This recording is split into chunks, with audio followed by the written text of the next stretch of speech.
Sa inyo sang mga nagapanguna nga balita lokal, national, international, sports, aksyon, balita. Kagkaroon ang inyong news team.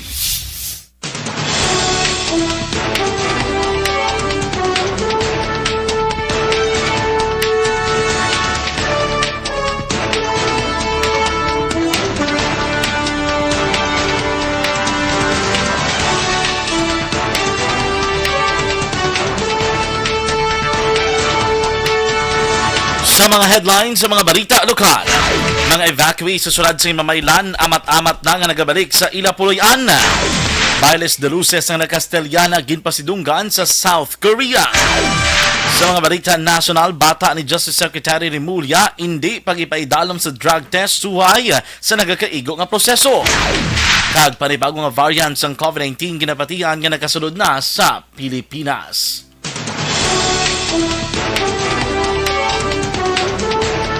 Mayong gabi Luzon, Visayas kag Mindanao. Welcome sa Aksyon Balita Sunday Evening Edition. Domingo kita karon nga adlaw, Oktubre 16, 2022. Atong inyong atag balita Aksyon John Diaz. Ang detalye sa nagapangunang mga balita lokal pagkatapos gidamang sini.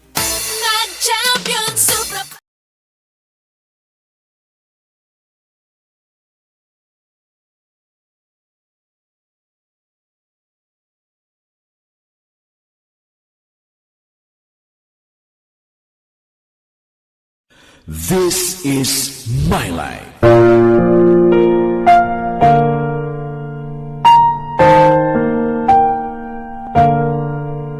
This is my life. Ang tagsa katawo may kaugalingon nga istorya. Ang tagsa katawo may pinasahi nga inagihan sa kabuhi. Ang imo pagpasimpalad, pangabuhi kag kabudlayan, personal man o kun pamilya, hatagan sang kabuhi diri sa This is my life.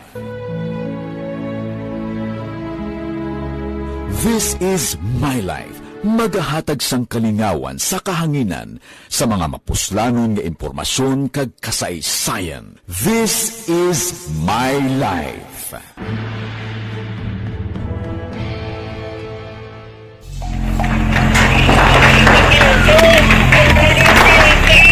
Pressure na tayo! Pressure!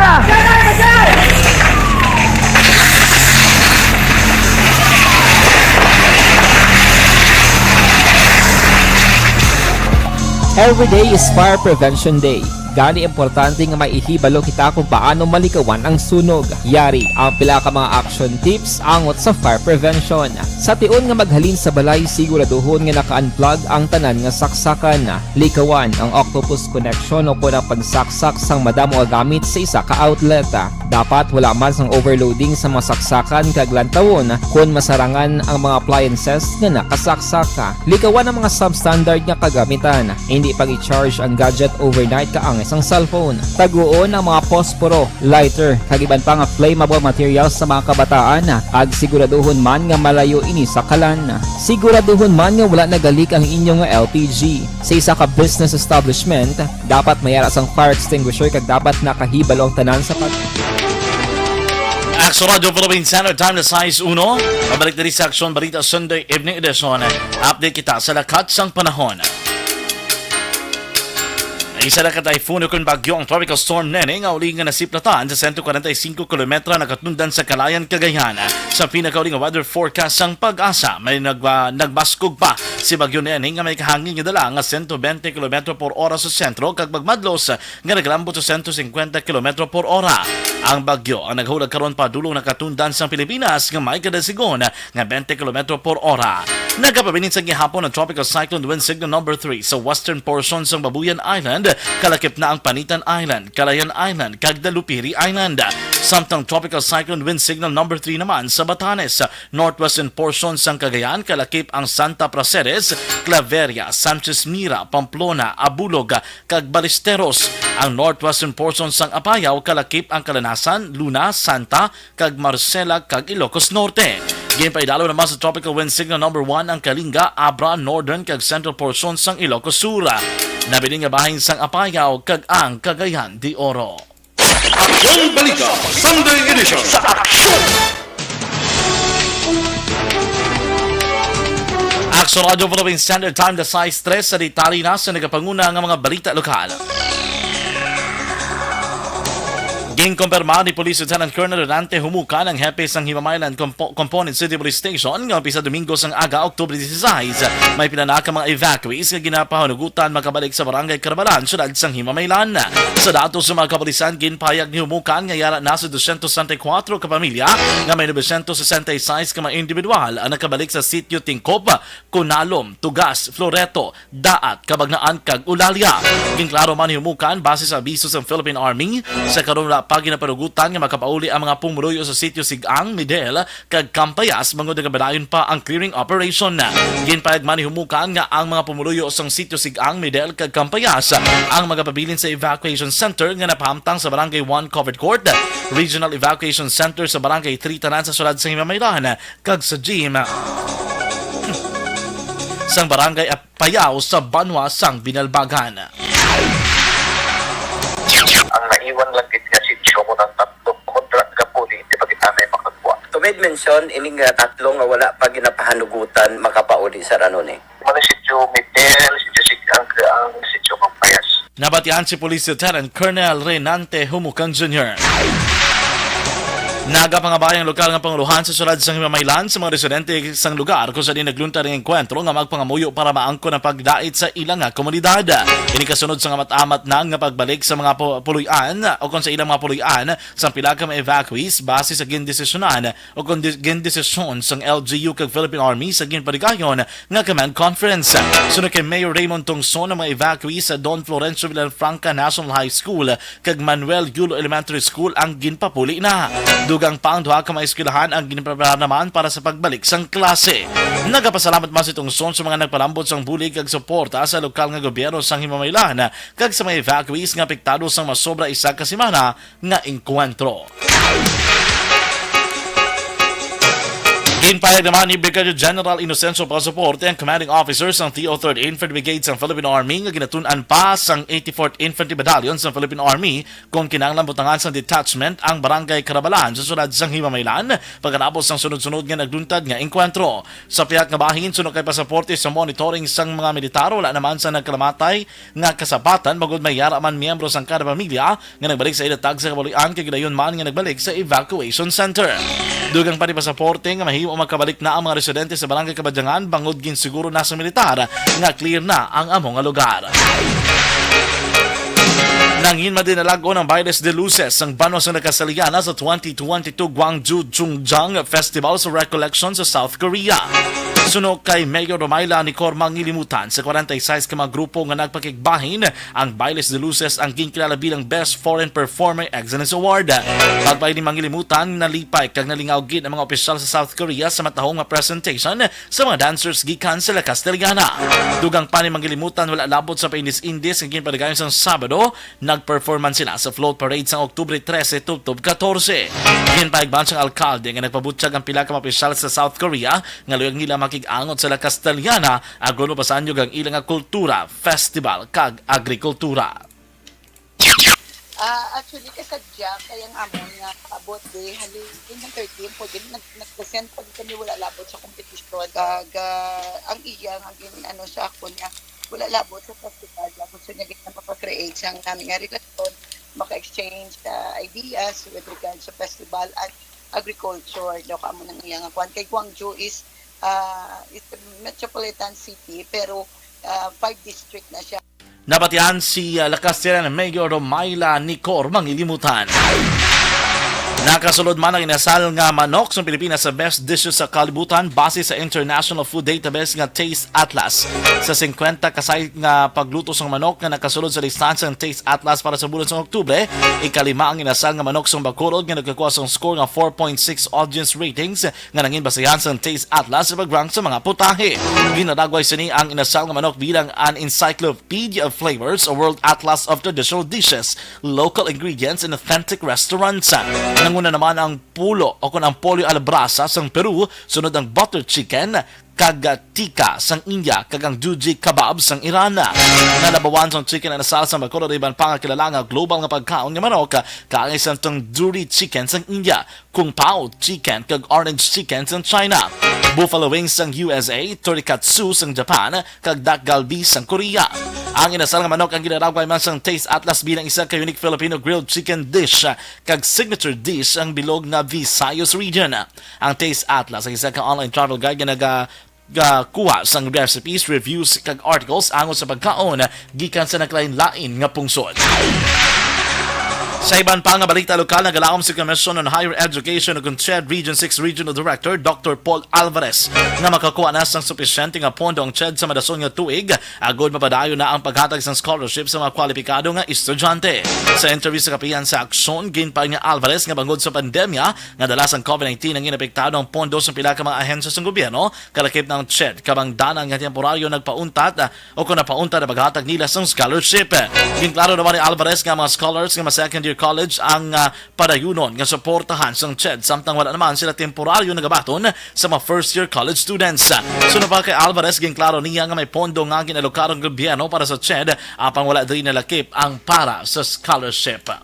Wala man siyang complaints, no? Ang aton ginakuan yun continue nga gina-monitor ang vaccination rate, no? And I'm happy nga isa tayo sa pinakataas nga region, no? Sa last time naton, last count a week ago daw yata sa 87 eh. Nabatihan si CHED Region 6 Director Dr. Raul Alvarez. Ginpayag ba ni Komisyon ako ni CHED Region 6 Director Dr. Raul Alvarez nga wala sila sa may nabaton nga report nga may college students sa Western Visayas nga nagpositibo sa COVID-19 kasunod sa duha ka bulan nga halin sang ginbuksan ang face-to-face classes. Sa interview sa kapihan sa Aksyon, ginpayag ni Alvarez nga 87% o 9 out of 10 sa mga college students sa Region 6 ang bakunado, samtang 93% sa mga faculty and staff ang bakunado naman. Ginklaro ni Alvarez nga wala sang diskriminasyon sa mga estudyante nga wala pa sang bakuna, kay ginpayag nga pwede ang mga ini makarambong sa face-to-face classes anuman ang status sang ila vaccination. Nagpadugya naman si Alvarez nga padayunon sundon ang public minimum health nga ginapatuman sa Department of Health angot sa COVID-19. Nagpasara sa resolusyon ng Sangguniang Panglungsod sa Bacolod nga nagpangabay sa Department of Budget and Management o DBM nga i-release ang 20 milyones pesos nga Local Government Support Fund Financial Assistance sa local government units. Inikasunod sang sulat nga ginpadala ni Mayor Albi Benitez sa konseho para sa amo nga pangabaya. Base sa komunikasyon sang alkalde, ang 20 milyones pesos ang para sa construction o improvement kag rehabilitation sang tourism lights sa nagkalain-lain nga dalan sa syudad. Narakip man sa mga pondo ang pagpasemento sang access road sumalin sa Old Airport Runway, pakado sa dalan sa St. Vincent Subdivision, tubtob sa Palmas del Mar Subdivision. Ginkompiskal sa Philippine Coast Guard ang 7 ka mga pump boat sa sitio Bangkerohan, Barangay Punta Mesa, Banwa sa Manapla, kag ginaligar wala pa mapatag sa matag-iya kung anong nahimo nga bayolasyon. Sa interview sa Aksyon firing line, ginpayag sang ginpahig sang tagreklamo nga si Jelyn Concha nga natabo ang pag-confiscate tinalikdan nga law Biyernes mga alas 8 tubtob alas 9 sang aga. Ginaligan ni Concha nga ilaman sa takas ang nasambit nga mga pump boat kay wala inisa nakita nga rason bilang bayolasyon sa mga mananagat nga mo ang ginsaligan sang ila pamilya. Nagalawom si Concha nga maaktuhan sa lokal nga panguluhan sa barangay kag sang Banwa ang nasambit nga hitabo nga ginaligar madugay na nga ginhimo sa mga mananagat. Sa pinakauling nga balita lokal, dakop ang top 4 drug personalities ang Talisay Component City Police Station sa bypass operation nga ginparigayon sa Purok Magilogyon, Barangay Zone 9, sulad sang Talisay, pasado alas 6 kagabi, Oktubre 15. Ang nadakpan ang ginklala kay Christian Junio, 25 anyos, kay residente sa Barangay Zone 7 sa Muman nga syudad. Sunod kay Police Lieutenant Marion Vicente Buenaflor, Deputy Chief of Police sang Talisay CCPS. Si Junio isa man ka street level individual kagyara man sa drugs watch list sang kapulisan. Nakompiskal sa bypass operation ang 20 ka mga sosay sa ginasuspetsuan Cebu nga ginulbanta nagabugat sang 7 ka gramos kag nagabilis sang 46,600 pesos. Na-recover man ang pila ka mga drug paraphernalia kalakip man ang 1,300 pesos nga kwarta. Preso karon si Junio sa custodial facility sang Talisay City Police Station kag natala na nga pasakaan sa nagakaigo nga kaso. Aksyon Balita Sunday Edition sa Aksyon! Aksyon Radio Philippine Standard Time na size 12 inyo nabatian na nagapanguna ng mga balita na lokal sa mga balita nasyonal. Bata ni Justice Secretary Remulla hindi pagpaidalom sa drug test tuhay sa nagakaigo nga proseso. Panibagong nga variants ng COVID-19 ginabatian nga nakasunod na sa Pilipinas. Ang detalye sa nagapanguna ng mga balita nasyonal kag iban pa sa pagbalik sa Aksyon Balita Sunday Evening Edition. Para di madali. Salamat kami sa inyong mga bulong na isa ini nga nakatabang sa amin din. Sa liwanag.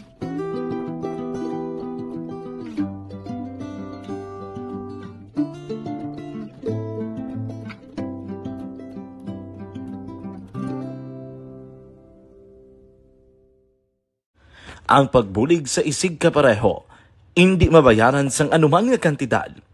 Rason kun nga ang nagapati ang Aksyon Radyo Bacolod nga ang pagbulig hindi kinahanglan dako o kun madamo. Ang importante, may tion nga ginpalabot ang bulig sa mas nagakinahanglan.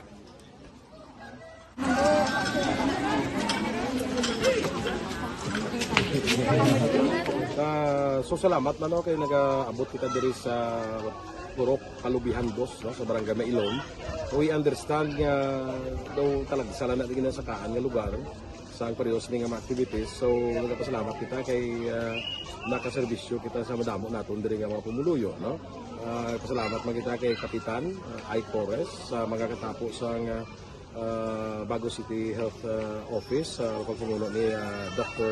Ferdinand Mayoga kag sa tanan nga pumuluyo dire sa Purok Mailom, sa Barangay Mailom for welcoming us sa atong sining medical mission dire. We hope someday makabalik kita dire kag makahatag liwat sa kun ano aton nga ma-share sa aton nga pumuluyo dire sa Barangay Mailom.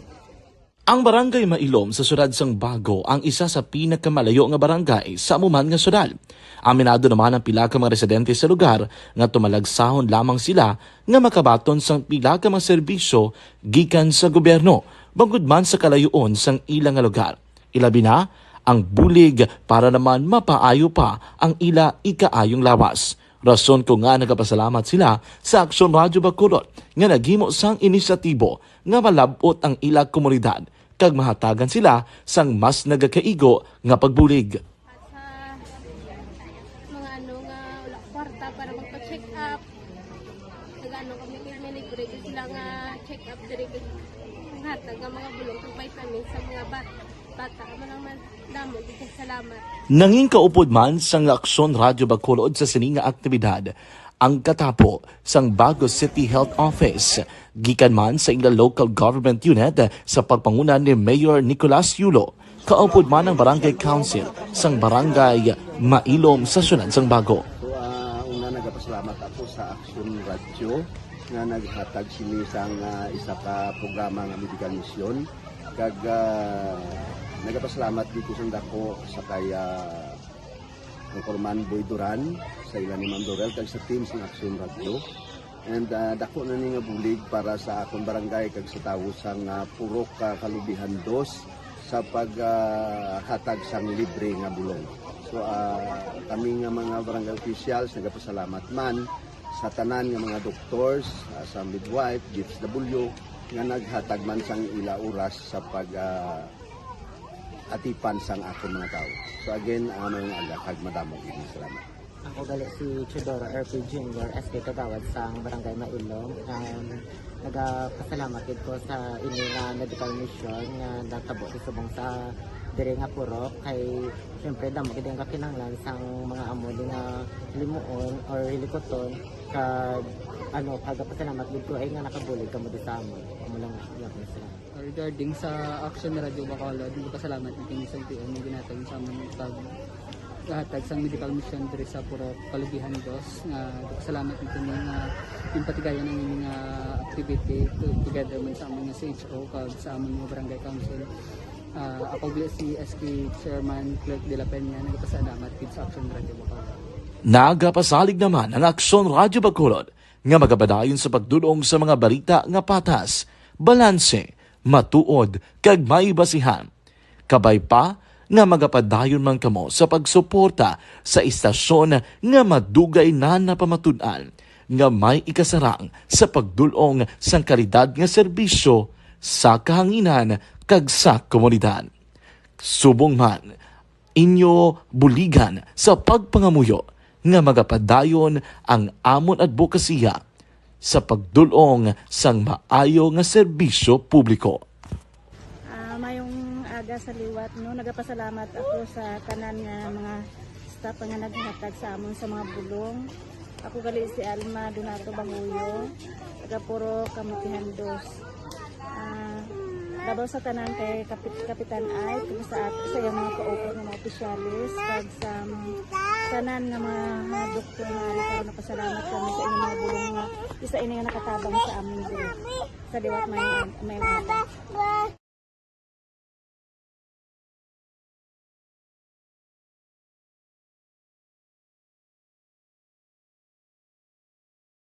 Napasalamat kami sa inyong mga bulong nga, isa ini nga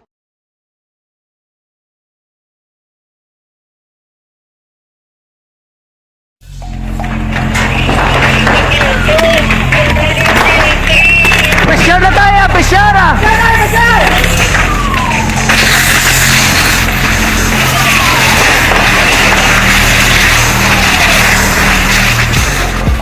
Every day is Fire Prevention Day. Gani importante nga maihibalo kita kung paano malikawan ang sunog. Yari ang pila ka mga action tips angot sa fire prevention. Sa tion nga maghalin sa balay, siguraduhon nga naka-unplug ang tanan nga saksakan. Likawan ang octopus connection o kung ang pagsaksak sang madamo nga gamit sa isa ka outlet.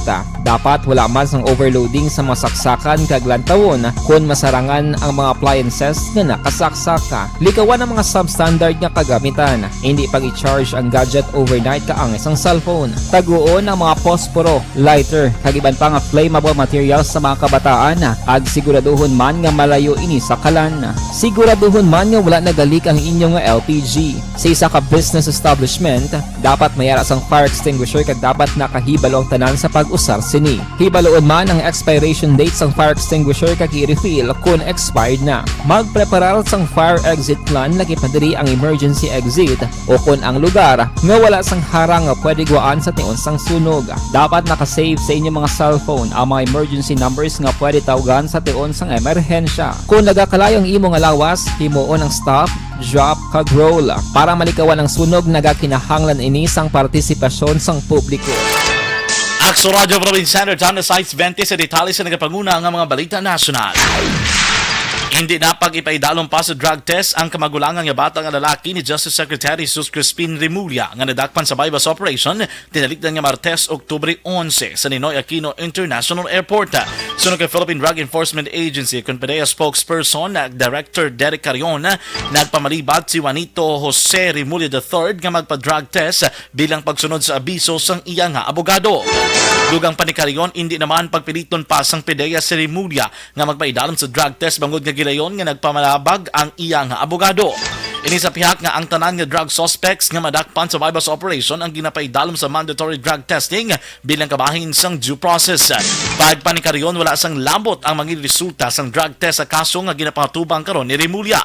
Naibaluan ko ni paidalom sa drug test si Remulla kag magpositibo, dugang nga kaso ay pataka batok sa iya kag may dugang mga penalidad nga pagpaidalom sa 6 kabulan nga drug rehabilitation para sa mga first time offenders. Samtang sa resolusyon nga ginpagwas ng Las Piñas City Prosecutor's Office, nakitaan sa probable cause ang kaso nga ginpasaka batok kay Remulla may angot sa illegal nga pagupod sang droga kag wala sang piyansa ang ini nga kaso. Ginapanawagan naman ni Senador Bong Revilla ang publiko nga hindi pagusgaran si Justice Secretary Sus Crispin Boyeng Remulla base sa kasalanan sang iban kundi sa iya nga ikasalang kag paghimo sang iya trabaho. Nagapati si Revilla nga sa pihak sang drug case ginapatubang sa karon sang bata ni Remulla hindi sini pagsilabtan. Sunod kay Revilla, kilala niya si Remulla bilang disente nga tao may isa ka tinaga rason nga masakit man bilang amay nga napariwara ang iya nga bata. Apang nagabati sang sa hambal ni Remulla nga hindi isa magpasilabot sa kaso. Para naman kay Anay Senate President Vicente Tito de Soto III nga yara na kay Remulla ang desisyon kung magabuya ini sa posisyon kung magabuya ini sa iya nga pwesto bilang tiglikom sang Department of Justice. Nagabati man si Soto nga hindi paghilabtan ni Remulla ang ginapatubang nga kaso sang iya subang nga bata nga si Juanito Jose Remulla III. Nanindugan naman si Justice Secretary Jesus Crispin Remulla ang hindi ipag-ibasura ang sang gobyerno ang mga drug cases na ginapangutubang ni Anay Senadora Laila de Lima sa tunga sa mga nangin panawagan sa mga mamamalida sa Estados Unidos nga iluwayon siya sa pagkapreso kay ibasura ang tanan nga kaso nga ginpasaka batok sa iya.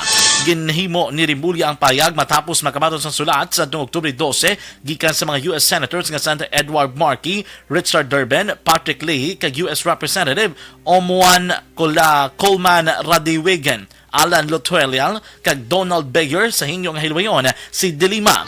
Ginpayag sa mga mamalida sa Estados Unidos nga dapat nga ipaiso sang DOJ ang tanan nga kaso nga gipasaka bato kay De Lima nga naglambot pa sa hindi makatarungan nga pagkapreso.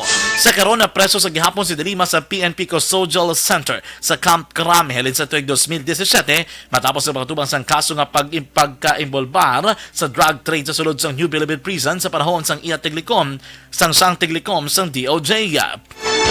Kag ini ang napreso sa administrasyon ni Anay Presidente Rodrigo Duterte. Ginapatihan sa isa ka infectious disease expert nga mahimo na kasulod na sa pungsod Pilipinas ang panibagong sub-variant sang COVID-19.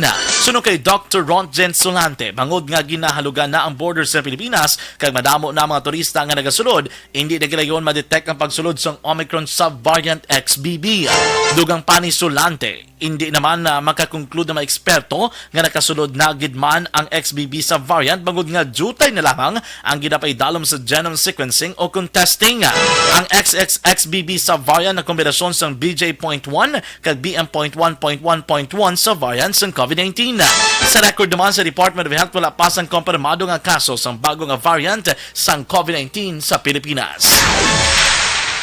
Nagapati naman ang isa ka mamalida nga makatugas sang dugang nga problema ang ginaduso nga exemption sang mas madamo nga produkto sa 12% nga expanded value-added tax kon IVAT. Suno kay Albay Representative Joel Salceda kung dugangan ang mga produkto nga hindi pagpatungan sang IVAT magalambot sa 86.4 bilyones pesos ang madulang nga income sang gobyerno. Dugang pa magdako pa ang revenue loss, mapilitan ang gobyerno nga buhinan ng pondo sa serbisyo nga ginatanyag sa publiko. Ginpayag man ni Salceda ang ginaduso nga proposal sa Makabayan Block ang dugang exclusion sa IVAT coverage ang makaapekto sa Conditional Cash Transfer Program, subsidy sa mga eskwelahan, pagtukod sa mga classrooms kag operations sa mga ospital. Sa baylo nga dugangan na exempted sa buwis, nagapati si Salceda nga mas maayo kung palawigon pa ang paghatag sa pinansyal nga ayuda sa publiko. Magapatuman sa pagpasaka sa presyo sang gatong ng mga oil company sa sining nga simana. Sa advisory sang Uniol ginpayag nga magalambot sa 2 pesos 60 centimos, tubtob 2 pesos kag 80 centimos sa kada litro ang isaka sa presyo sang crudo, samtang 80 centimos tubtob 90 centimos naman sa kada litro sang gasolina. Base naman sa Mean of Platts Singapore kon MOPS, ang ibang nga oil companies sa mga dugang sang 2 pesos 40 centimos, tubtob 2 pesos kag 70 centimos sa kada litro sang crudo, samtang 50 tubtob 80 centimos naman sa kada litro sang gasolina. Base sa pinakauling cumulative increase rate, naglambot na sa 15 pesos kag 65 centimos sa kada litro ang ginsaka sa gasolina, 35 pesos kag 80 centimos naman sa kada litro sang crudo, kag 26 pesos kag 75 centimos sa kada litro sang kerosina. Kung madayon ang price adjustment, inina ang ikaduha kasunod nga simana sang oil price sa pungsod Pilipinas. Aksyon Balita Sunday Edition sa Aksyon! Aksyon Radio Provinciano, time la 6:27. Maayong gabi lang kay Sir Manuel Moratilla, kay Ma'am Inday Blasa, kay Ma'am Ana Sinoro, kay Ma'am Elvera Hilogo. Good evening. Kay Sir Jaymon Arnel. Naka-aksyon ninyo debatihan ang kabugusan ng mga balita na gindulo sa inyo sa Aksyon Balita Sunday Evening Edition, Domingo kita nga adlaw, Oktubre 16, 2022. Standby na sa mga masunod nga programa sa Aksyon Radio Bacolod. Salamat akong inyong tagbalita, Aksyon John Diaz. Una sa balita na sa Aksyon sa Bacolod, Aksyon Radio.